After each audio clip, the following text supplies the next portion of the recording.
Bonjour, je suis Henry Keane. Nous sommes News Pulse sur UATV. Bienvenue dans The Daily Show. Aujourd'hui dans l'épisode, une nouvelle de dernière minute. La Crimée est complètement coupée du continent par la dernière attaque de drones ukrainiens. Les drones Azov ukrainiens ont attaqué le port occupé de Mariupol. Regardez les images de l'assaut. Des filets anti-drones au-dessus des routes menant au luxueux manoir de Poutine dans la région de Valdaï. Qu'est-ce qui aurait pu mal tourner, nous nous demandons. Des nouvelles fracassantes, au sens propre comme au figuré. Le pont Perekop-Armiansk, près de Stavki, 2 ponts près de Myrny et Preobrajenka, traversant le canal de Crimée du Nord, ont été touchés par des drones ukrainiens, coupant ainsi complètement la péninsule de Crimée du continent. Dans la nuit du 11 juin, les forces de défense ukrainiennes ont frappé des infrastructures de transport dans le nord de la Crimée temporairement occupée. Selon les Russes et leurs sources, les 4 derniers points utilisés pour la communication logistique active entre la péninsule occupée et le continent ont tous été visés et avec succès. En particulier, les médias rapportent la destruction des 2 derniers ponts sur le canal de Crimée du Nord, d'un pont routier dans la direction de Perekop-Armiansk, ainsi que d'un pont près du village de Stavki. À la suite de ces attaques, la circulation a été fortement limitée ou complètement interrompue dans ces zones. Dans la nuit du 11 juin, des drones ont attaqué la raffinerie de pétrole d'Afipski dans le Krasnodar et, bien sûr, la Fédération de Russie, ainsi que la raffinerie de Kuibychev, provoquant d'importants incendies sur les sites. Et la raffinerie de Kuibychev, située à Samara, en Russie, a complètement arrêté le traitement du pétrole après une frappe de drone dans la matinée du 10 juin. Selon les interlocuteurs de l'agence de presse, l'attaque a causé d'importants dégâts aux équipements et a été suivie d'incendies, raison pour laquelle l'entreprise est actuellement incapable de fonctionner. La capacité de la raffinerie était d'environ 10 000 tonnes métriques, soit approximativement 73 000 barils par jour. Les drones des unités Azov ukrainiennes ont rendu une visite enflammée au port occupé de Mariupol, largement utilisé, ou plutôt abusé, par les Russes pour tout faire, livrer des marchandises à leur armée et transporter, par exemple, du grain ukrainien volé. Il est temps de régler l'addition, je suppose. Regardez et profitez.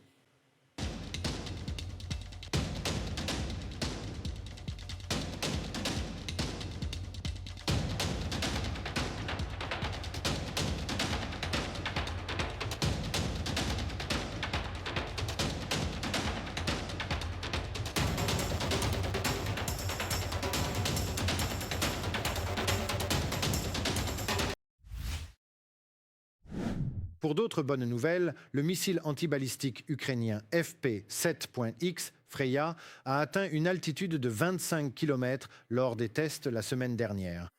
C'est du niveau du Patriot Pack 3. Dennis Stillman, copropriétaire de Firepoint, a déclaré au Financial Times ce que l'on sait jusqu'à présent. Il intercepte les missiles balistiques et les drones. Il coûte également environ 700 000 $ contre 3,8 millions de dollars pour le pack 3 des missiles Patriot. Firepoint prévoit de produire jusqu'à 3 missiles par jour à partir d'août 2026 et des missiles prêts à l'emploi seront déjà disponibles d'ici 2027. Parallèlement, Firepoint développe le système de défense aérienne Freya dans son ensemble avec des radars et des éléments de poste de commandement et de contrôle fournis par des partenaires européens. Les experts estiment que le FP7.X ne remplacera pas complètement le Patriot, mais qu'il peut renforcer de manière significative la défense aérienne ukrainienne. Si Vladimir Poutine voulait exactement cela, eh bien, il l'a maintenant.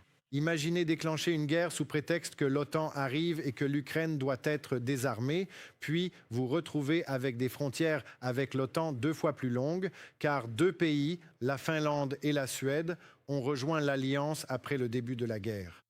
Et l'Ukraine, après 4 ans et demi de cette terrible guerre d'agression menée par la Russie, non seulement n'a pas été soumise, mais a développé sa technologie militaire au point d'en faire sa marchandise la plus précieuse, les coalitions internationales de défense. Eh bien, ne nous croyez pas sur parole en Ukraine, regardez simplement et faites-vous votre propre opinion à travers notre histoire pour vous.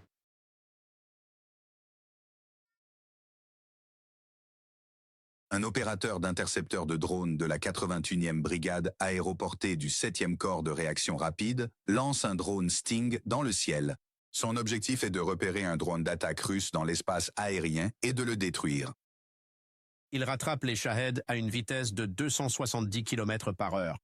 Cela signifie que si la vitesse de croisière d'un Shahed est de 170 km par heure, ce drone peut le dépasser 2 fois plus vite. Voilà toutes les différences. 500 grammes d'explosifs plastiques suffisent à accomplir la mission, même à 1,5 mètre de la cible. Les drones intercepteurs ne sont pas conçus pour revenir à la base de lancement.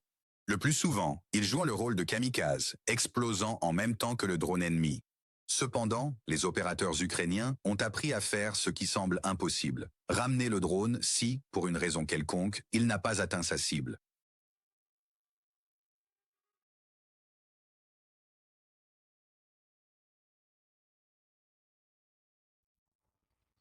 L'atterrissage sur la plateforme est possible, mais il faut être un maître du microcontrôle pour réussir à entrer ici, se poser et ne pas casser les hélices, qui sont assez coûteuses. L'équipage d'un drone intercepteur se compose de seulement 2 personnes, un pilote et un navigateur. Voici notre espace de travail où le pilote et son navigateur opèrent. Cet emplacement précis est réservé au pilote. Il y a des lunettes avec un flux vidéo analogique et une télécommande. Il y a aussi un écran affichant notre vidéo analogique afin que le navigateur puisse tout voir également et guider le pilote en utilisant des repères. Les drones intercepteurs ont déjà fait leurs preuves sur le terrain. Ils sont très efficaces alors que leur prix est des dizaines de fois inférieur à celui des missiles de défense aérienne.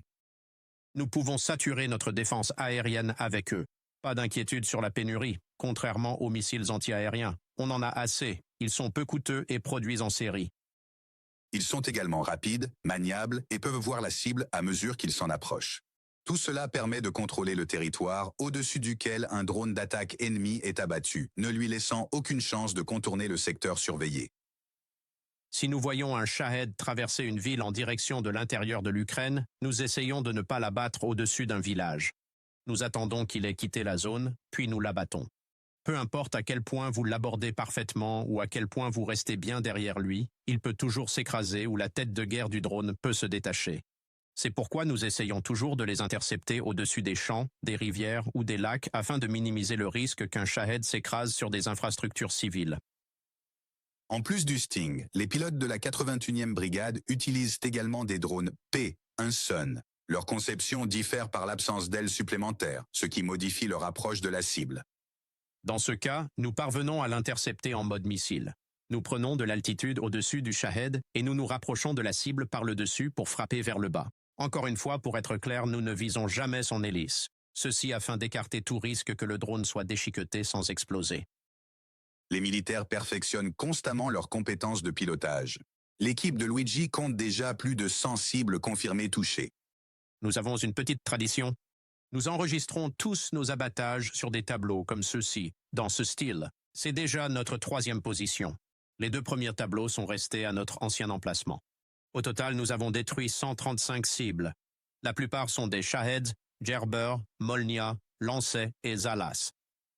Selon le ministère de la Défense de l'Ukraine, en mai, les forces de défense aérienne du pays ont abattu près de 7500 drones russes sur plus de 8000 lancés par les Russes. L'efficacité opérationnelle des drones intercepteurs atteint 92%. Reportage de Dimitro Lushko depuis la région de Donetsk, UATV News. Dans la région de Valdaï, en Russie, des filets anti-drones sont tendus au-dessus des routes menant à la superdatcha de Poutine.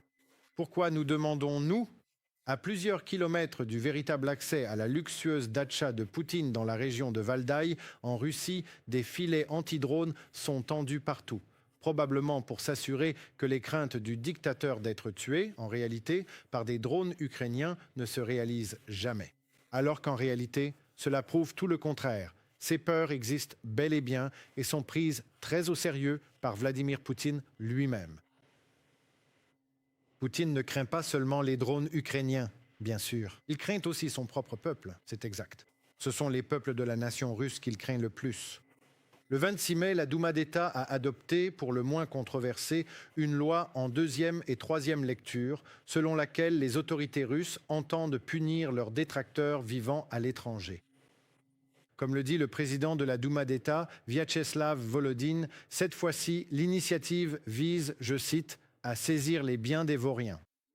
Avec cette loi, les députés ont déterminé quelles infractions administratives commises à l'étranger seront punissables en Russie, tant pour les Russes que pour les étrangers, et comment les biens immobiliers et les propriétés seront expropriés par les autorités russes. Eh bien, bienvenue dans le nouveau monde courageux de la Russie, j'imagine. Voilà, c'est tout pour aujourd'hui. Je suis Henry Keane. Merci infiniment pour votre temps, pour votre attention et pour votre engagement ferme en faveur de l'Ukraine. Nous le ressentons, nous en avons vraiment besoin et nous vous en sommes sincèrement reconnaissants. Merci de liker, de commenter et de vous abonner à UATV pour rester informés de tout ce que demain nous réserve ici en Ukraine. Comme d'habitude, restez à l'écoute pour en savoir plus demain. Au revoir.